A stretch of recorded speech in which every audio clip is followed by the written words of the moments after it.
दे कैसे हैं आप। आज हम आपको गरुड़ पुराण की एक ऐसी कथा सुनाएंगे जिसे सुनकर आप आश्चर्यचकित हो जाएंगे।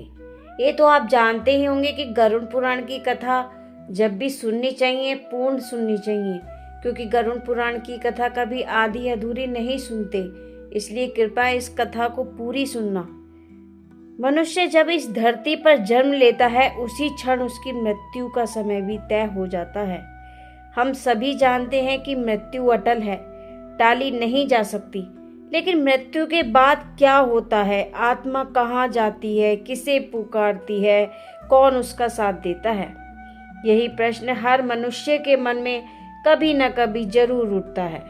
हिंदू धर्म के महान ग्रंथ गरुड़ पुराण में कहा गया है कि मृत्यु अंत नहीं है, बल्कि एक नया द्वार है, एक ऐसी यात्रा की शुरुआत जहां केवल कर्म साथ जाते हैं।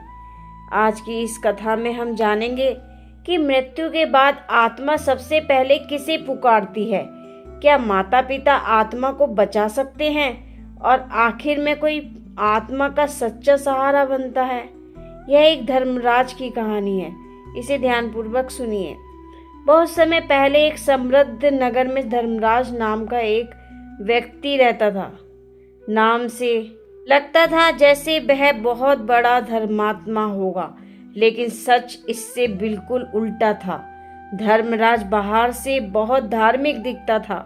सुबह मंदिर जाना, माथे पर तिलक लगाना, दान देते समय लोगों को दिखाना।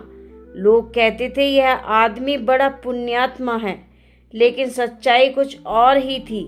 वह गरीबों का हक मार लेता, व्यापार में धोखा देता, दूसरों की मजबूरी पर हंसता। उसके लिए धर्म सिर्फ दिखावा था, दिल में लालच और स्वार्थ भरा हुआ था। समय बीतता गया, धर्मराज बूढ़ा हो गया, लेकिन उसका लोभ और अहंकार कम नहीं हुआ।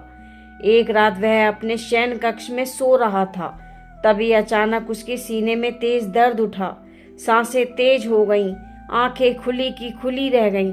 परिवार वाले दौड़े आए, कोई पानी लाया, कोई वैद्य को बुलाने दौड़ा, लेकिन विधि का विधान कोई नहीं बदल सकता। कुछ ही पलों में उसकी सांसें थम गईं, शरीर निस्तेज हो गया, आत्मा का शरीर से अलग हो गया। तभी एक अद्भुत घटना घटी।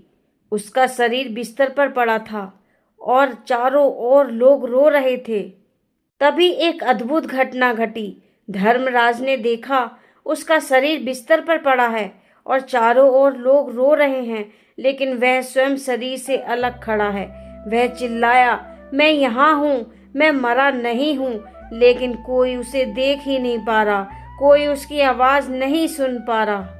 तभी उसे एहसास हुआ यही मृत्यु है। धीरे धीरे सब कुछ बदलने लगा। घर का दृश्य गायब हो गया, चारों ओर गहरा अंधेरा छा गया। जमीन मानो गायब हो गई। वह शून्य में लटका हुआ महसूस करने लगा। कभी किसी की डरावनी हंसी, कभी किसी के रोने की आवाज। आत्मा भय से कांप उठी। तभी आकाश गरजा, बिजली चमकी। दो भयानक आकृतियां उसकी ओर बढ़ी। उनकी आंखें अंगारों जैसी, हाथों में लोहे के पाश, चेहरे पे डरावनी मुस्कान। वे थे यमदूत। यमदूत बोले, हे आत्मा, तेरा समय पूरा हो चुका है, अब तुझे यमलोक चलना होगा। डर से कांपती आत्मा के मुंह से जो पहला शब्द निकला वह था माँ। माँ, मुझे बचा लो, मैं बहुत डर रहा हूँ। गरुड़ पुराण कहती है कि मृत्यु के बाद आत्मा सबसे पहले माँ को पुकारती है, क्योंकि माँ ही सबसे पहला सहारा होती है।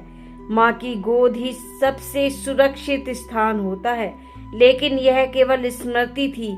माँ संसार में थी, आत्मा को न देख सकती थी न सुन सकती थी। माँ से उत्तर न मिलने पर आत्मा ने दूसरी पुकार लगाई, पिता, पिताजी, मुझे थाम लो। लेकिन पिता भी संसार में थे। यमदूत बोले, माता पिता शब्द एक साथ देते हैं, मृत्यु के बाद नहीं। माता पिता जीवन तक साथ देते हैं, मृत्यु के बाद नहीं। फिर था अंतिम सहारा, कर्म। अब आत्मा पूरी तरह टूट चुकी थी। तभी उसने कहा, हे मेरे कर्म, अब तुम ही मेरी रक्षा करो। तभी उसके कर्म प्रकट होने लगे। कुछ पुण्य छोटी सी रोशनी बनकर, लेकिन पाप भयानक अंधकार बनकर। पाप भारी थे, पुण्य कम। गरुड़ पुराण का यही एक बहुत बड़ा सत्य है। यमदूत बोले, मृत्यु के बाद न तो माँ साथ देती है, न पिता साथ देता है, न पत्नी साथ देती है और न ही धन साथ देता है। केवल कर्म ही साथ देते हैं। यह कथा हमें यही सिखाती है कि जीवन अस्थायी है, धन यहीं रह जाता है, कर्म ही असली पूंजी है। आज किया गया पुण्य कल रक्षा करेगा। गरुड़ पुराण की यह कथा अगर आपको अच्छी लगी हो तो इस वीडियो को लाइक करें, सब्सक्राइब करें, अपने दोस्तों के साथ शेयर करें और कमेंट में लिखें राधे राधे।